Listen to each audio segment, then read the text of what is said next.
There are creatures science refuses to recognize, but new technology makes us question what is real. If our eyes see it, if our cameras capture it, does it exist? Enter a realm where fact meets fiction, science meets legend, where nightmares come to life. Do you believe? Hello, everyone, and welcome to yet another episode of Scary Stories We Tell. I am your host, Chris Dashu, and I'm joined, once again, you heard her already, but she is here now in the flesh, talking about, once again, more water monsters. Yay! Ding dong, bing bong, it's water monster time Water with episode. Maggie the Odd. Thank you. Hey, guys. God, it's time to venture once again into Mildly deep waters. yeah, Animal Planet's amazing cult classic. I guess it's cult-ish in nature. Lost Tapes, where they find cryptids on every episode and they track them down, and sometimes they're looking for them, sometimes they make themselves known, and sometimes they're just in the water and it could have been anything, and who the fuck knows. Right. It's nice and ambiguous on the water episodes of Lost Tapes. Yeah. So, but the problem, Maggie. What is the problem? What is the There is a very obvious problem. There's a problem? Shit. Yeah, the problem with this episode is, outside of the fact that they say it's the Bear Lake Monster, I don't really think it is the Bear Lake Monster. Just like last time, the White River Monster in the White River Monster episode wasn't actually the White River Monster. Nah, there are some loopholes in this one, let me tell you. God, yeah. So this episode follows five women who are on a trip at Bear Lake, Utah, where the Bear Lake creature supposedly exists, and we'll talk about the real creature here in a moment. But using her cell phone, one of the women decides to record the events, and one of them throws their cell phone into the water, and then all hell breaks loose. All of a sudden, the thing in the water starts dragging them into the water from the water while they're on land. Yeah. Yeah, and attacking their cars. It was kind of like a Jurassic Park thing going on at the end there, which was interesting, to say the least. Also, kudos to the crew for making probably the most to-date accurate writing for women. Like, these characters were so on par to every woman I have ever seen. Wow. Sorry. Serious or facetious or what? The writing in this episode is it's as bad as the Devil Dog, the Demon Dog episode. Remember how bad that one was with the female characters? Like, this is, how could I forget? This is like, if that was bottom of the barrel, this is fucking subterranean. Yeah. They said, okay, what are the most stereotypical things that women do? And what do women do on birthday parties at a lake in Utah? Steal their phones and throw them into the fucking lake. And kudos to the phone for still working when they fished it up. Yeah, Shit. but like, I have a hard time with these kinds of episodes because it's like that catfish noodling episode where it's like, we're just two bros and we love being bros and we're dudes. Yeah. And it's like, oh my God, like, fuck. I mean, I get it. The exact opposite of, we're just gals galling around this lake. It's the same thing. Like, it's that same fucking like overwriting nonsense where you just literally have characters representing stereotypes. So, and this episode is like as bad of it's the worst offender we've seen. Period. Like, the idea that they're like, well, let's just have this group of 4 20-ish, early 20s women. Like, man, you know the kind of characters they're going to write. And they fucking did it. They did not disappoint, as they would say. No, and the plots are very typical. It's, my God. Once again, it's interesting to see how far they had to stretch themselves to make this water episode a Bear Lake episode. Right. I mean, the only thing that makes it Bear Lake is the fact that the Bear Lake monster does have legs that it, like 1.5 foot long legs that it can kind of like patrol the shoreline with, or maraud, I believe is the language that they use. Kind of like something else we've heard of before. It's kind of weird, right? Yeah, like an octopus. And that's what's fucking weird about this in retrospect is this thing has an undulating body that's cream colored, that moves rather fast, that has 18-inch long legs. That sounds like a fucking octopus. Like, I'm not going to show you all the illustrations where it's like, and it has many teeth, and it's like, so like a crocodile. Right. There's just, it's like, guys. Yeah, it's one of these creatures again, and they're like picking these lake monsters that are these like weirdo ones. They didn't pick the thing from Lake Champlain, They didn't pick anything like that, or like Loch Ness adjacent. They've been picking these things that are just some fucking log floating through the water, or big fish. Like this thing that it's like, you know, it looks like a serpent. It's got a big undulating body, and it has the head of a cow or possibly a crocodile. Right. And it's big, but it marauds the shoreline. And it's like, what the fuck are you talking about? Right. This is like a 7-year-old describing their Benadryl fever dream. It's right. Like pick a fucking thing here, because it sounds at times like an octopus, and then it sounds like an octopus with the head of like a cow, like a squarish head. Like cow and crocodile kind of have squarer heads. And I don't know. Like I guess. Well, this was supposed to be like this was going to be their Loch Ness adjacent entry. Like they mentioned that. Then in all of the illustrations, it does just straight up look like a dinosaur. And that's also what a lot of the scientists, I hesitate to say some of them, were like pushing, was like, the one guy was like, oh, this is probably just a holdover from the Cretaceous period. And it's like cryptozoologist is probably why they want to be referred to. Oh, that's the preference. I'm sorry. I take that back. I don't want to offend my fellow cryptozoologists. My apologies, your lovely theory people. Please keep doing this. Without you, how would we know about the Bear Lake monster? I mean, shit, I would love to have your job. Give me your job. How does one make money doing that, you think? I don't. Probably signing up with Animal Planet and making up some shit for their water episode. I guess. Yeah, because again, that's the thing. The first time that this is mentioned is in 1868 in the Deseret News, which is a Salt Lake City newspaper. Right. And they mention a serpent-like creature that lives in the waters of Bear Lake, and they reference that in relation to local indigenous people. And that's also where they coined the term Bear Lake monster. So, I mean, again, like there's this thing that we talked about recently that kind of smacks of this, where it's like, well, the local natives have a story, and it's like, does that true, or just is that just a way of like reinforcing the lie? Making it more of a plausible kind of myth, being like, well, the local people have a story, and it's like, okay. Yeah, can we talk to the local people? I'd really like to hear their version of it instead of everyone else's second whatever passed down knowledge of it, please. Yeah. So, again, like I don't know. You have with this story, you do have like a confession later on of the guy who wrote the initial story in the Deseret News, John Rich, who goes, "Hey, it was a lie." 26 years after they published the article, he's like, "It's a lie." So again, like, what is this? What are you guys going for? What is this? Like, what is this then? Because they leave that out of the information in the episode.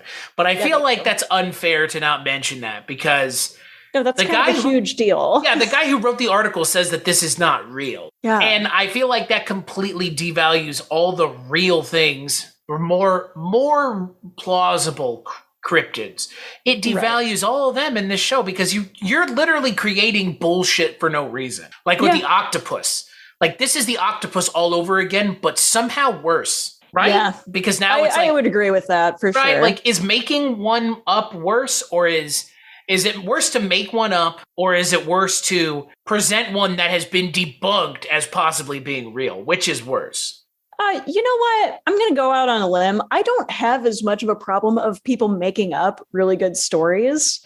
I like the trickery, and I can appreciate that. The thing that I hate is that they still made an episode with that scope, where it's like, you're trying to figure out if this is plausible or not, when somebody straight up said it didn't exist in the first place. And you'd be like, well, we could prove that it exists. And it's like, what? Yeah, I mean, in 1907, so that's again after John Rich admits that this is fake. Right. There's a newspaper. There's a newspaper published where people are claiming that they fucking see it again. Like, come on. And then Guys, in 1937, somebody claims they see it. In 1946, somebody claims they see it. And then in 2002, a Bear Lake business owner claims to have seen it. And it's like, guys, stop. It's a fake. Lake. You can skim a lake. If you're a business owner, dump some money into just seeing what wildlife's there. It's a lake. It's not the ocean. You can actually like go in and check it out. it's a closed environment. Yeah. Yeah. I think that's, for me, that's always been the issue with underwater stuff, terrestrially underwater, like on the land, like lakes and stuff. I've always had an issue with these because it's like, it's just in the lake. Like, yeah, it has its whole own ecosystem set to it. Unless somebody introduced something into it, nothing's really going to change that rapidly or that drastically, especially when you're claiming that it's a fucking dinosaur. Yeah. Like the lake has to have sufficient wildlife to support this giant dinosaur thing. Like, it's not just eating people. And space. Like, that's what blows my fucking mind. It's like, for something that size that they were describing, especially in the initial examples where they were throwing out creatures that were like 40 foot long. And I'm like, no. That's like the Watcher in the water in the fucking Lord of the Rings. Yeah. You know what I mean? Like, that thing doesn't hide. It has to be in a giant body of water. Like, it can't just hide in a puddle. Come on. Like, who's feeding it? It is not getting customers that frequently that it can just drag out. Right. And that's the problem with Loch Ness, right? I mean, that's the same argument. It's like, if the Loch Ness monster exists, let's posit that it does. What is it eating? What can it survive on? Is there enough of a food source in the loch to support a creature of its size? It would depend. I mean, it would need a shit ton of food, but there are a lot of reptiles that don't eat as frequently and can do like the holdover thing. I get that. But also, when they do eat, it has to be a significant proportion, which agreed. Bingo. It's a lake. There's only so much food that it is in there. And it's not like it replenishes so fast that no one would notice a giant dip in fish or whatever it eats. Right. Which is why, like, for me, terrestrial non-water cryptids have kind of always been the ones that interested me, like Bigfoot. It's like the water ones don't excite me. Like, the water ones are literally in a lake somewhere. Like, just, okay, if I don't want to see it, just don't go there. Yeah, well, and to be fair, it's like there's plenty of stuff that actually does exist in the oceans that are twice as interesting as any water-based cryptid, in my opinion. Like, the oarfish still blow my mind. I love the oarfish. And some of that shit's 3 times as scary. Oh, yeah. Right. Oh, yeah. Yeah, like the real stuff, like great white sharks and shit. Like, yeah, like cryptids are fine and all, but like great white sharks do kill people by accident all the time. Oh, yeah. They don't have brain. They just hungry. Yeah. They don't know that you're not a seal. Like, nope. They're dummies. I love them for that. They're not expected to know any different. So I don't know. I'm really over these water episodes, Maggie. I know. Do we have any more in season 3? Because I think we might actually be in the clear. One more. But it's the one. It's the big one, but it's the mythological cryptid, not I was about to say, which means I'm probably going to be disappointed twice as hard. Yeah, because it's going to be something that we've seen a million times anyways. And we still won't see the creature. I mean, maybe we will. I don't know. I don't know. Season 3 and season 2 are different than the first one because in this season's we have seen the creatures. This feels like an episode that would have been firmly in season 1. Yeah, fair. Yeah, right? Yeah, I agree with that because you don't see anything. There was no gore. Oh my God, it touched my leg. Right. What was up with it? Oh, something brushed against my leg when everybody's standing a foot away from each other. So somebody else would have seen that. And also, if it's that big, you would have fucking seen it. Yeah. You guys were in ankle deep waters. Please fuck off. Yeah. Oh, I'm with you. I'm 100%. I'm 100% with you.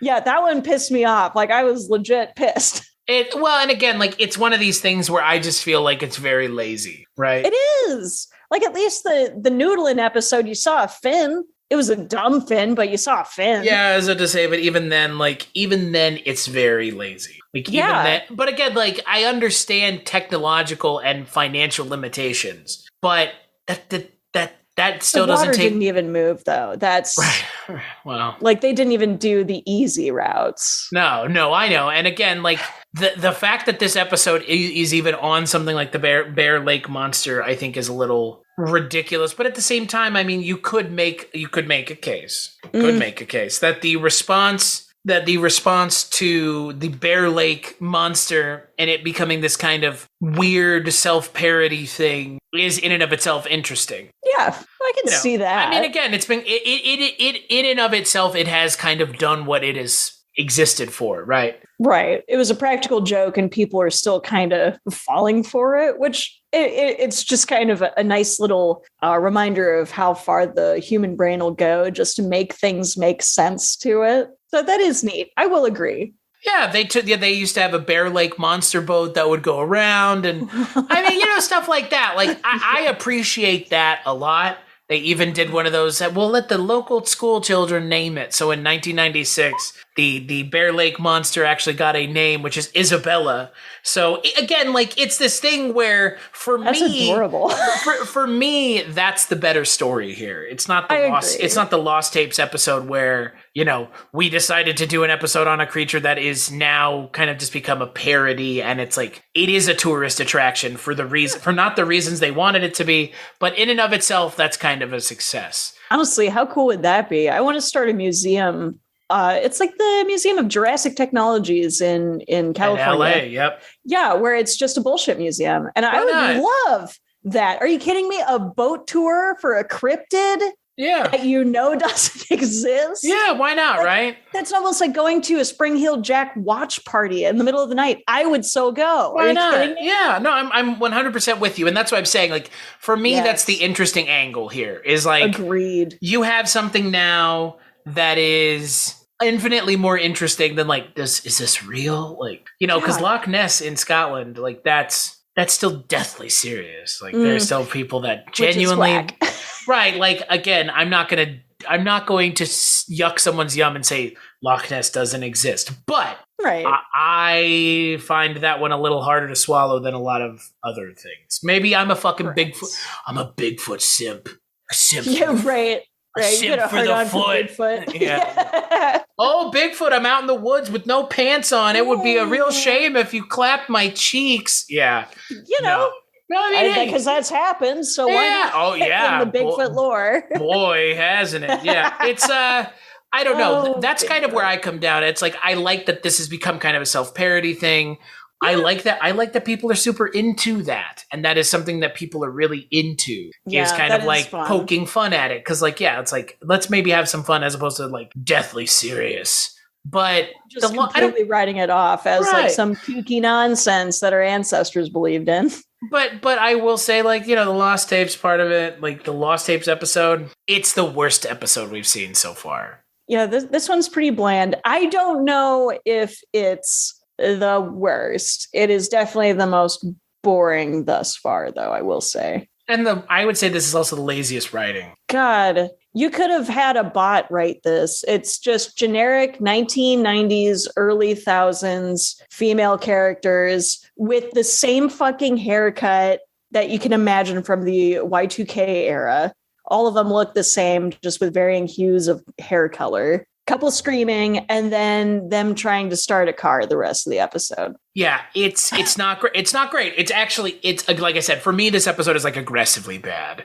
Yeah, so. This is definitely the weirdest filler ever. And once again, our ongoing joke of the water episodes being pre-recorded and we don't get to see a specific monster. This was probably the most obvious example of that. Like the most obvious that they did not have a direction. They did not want to say its name. They did not give any detail that matched up to the actual lore. Like that light stuff that they were throwing at us, that was thrown in because they were talking about lizards to bring the link through. That is not part of the lore of the lake monster, period. They just threw that in because it was already in. Like this Oh, that was a bad one. I agree, Chris.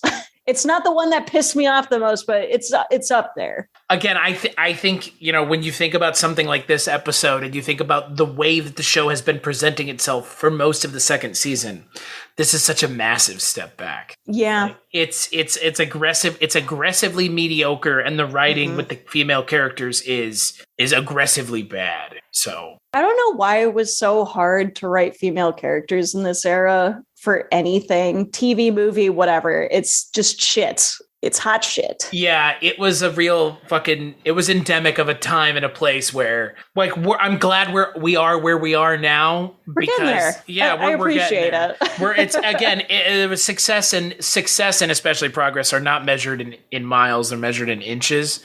So, exactly. So, hey, I can appreciate that movies and TV show females are not this, and lake monsters for that matter, because they need some clear representation too. Right, exactly. Yeah, I they did the Bear Lake monster dirty. I mean, there's nothing to do dirty, but more the spirit of it. I think they did dirty because the spirit of the Bear Lake monster, I think, is a lot of fun. So agreed. I think that doing it this way was such a kind of a bummer, but at the same time, I mean, say lovey. It's one episode in one season, so right. But it is just like the other water episodes where this could have been it. This could have been the Falk. This could have been the Falk Lake monster. Like disappointed, but not surprised because again, this is a water episode in Lost Tapes, so our expectations were essentially met. Yeah, pretty much. It hit that bar of nothing to speak differently of here. Yeah. So on that note, on the next episode of the Lost Tapes Chronicles, the next time we come to you, Maggie and I, we'll be talking about the Dover Demon, which totally isn't just an alien. No, totes not. Who knows? Honestly, who the fuck knows? Right. But I will tell you that the episode, it does exist, and we'll be talking about it on the next episode of Lost Tapes Chronicles. See, gotcha. I love it. Until then, Maggie, where could people find you? Oh, man. Well, if I'm not punting around in a lake screaming my lungs out on a raft because I dropped my phone in, I am... my phone! Don't grab me! Don't grab me, monster! Please, no! Monster. I need to live. Monster. Like, oh my God. Could you make it any more obvious? Like, but you can find me on Instagram at Maggie the Odd. You can find me at TikTok at Dolin the Odd. And if you want to check out my wares, my comics, and my insanity and slow descent into madness, you can go to dolinmuseum.com. DOLIN. Boom. As for me, cstash.com, cstachiw.com.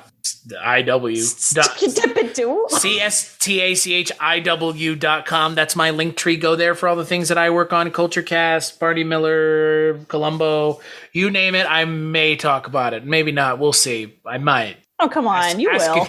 Yeah, maybe I will. You'll talk about it. Yeah, whatever it is, I'll talk about it. But yeah, that's where you can find me. As for this show, scarystorieswetell.com, Scary Stories WT, all those good places, Twitter, Instagram, you know where to find us. You found us already. Continue. So go find us again. Yeah, write an article in your newspaper so people know we exist. Tell other people to find us. Even better. And Maggie, as always, thank you for joining me. Thank you for the album artwork, which is, I get to thank you for that. Dustin Rutledge, big thank you as always to the album artwork from him.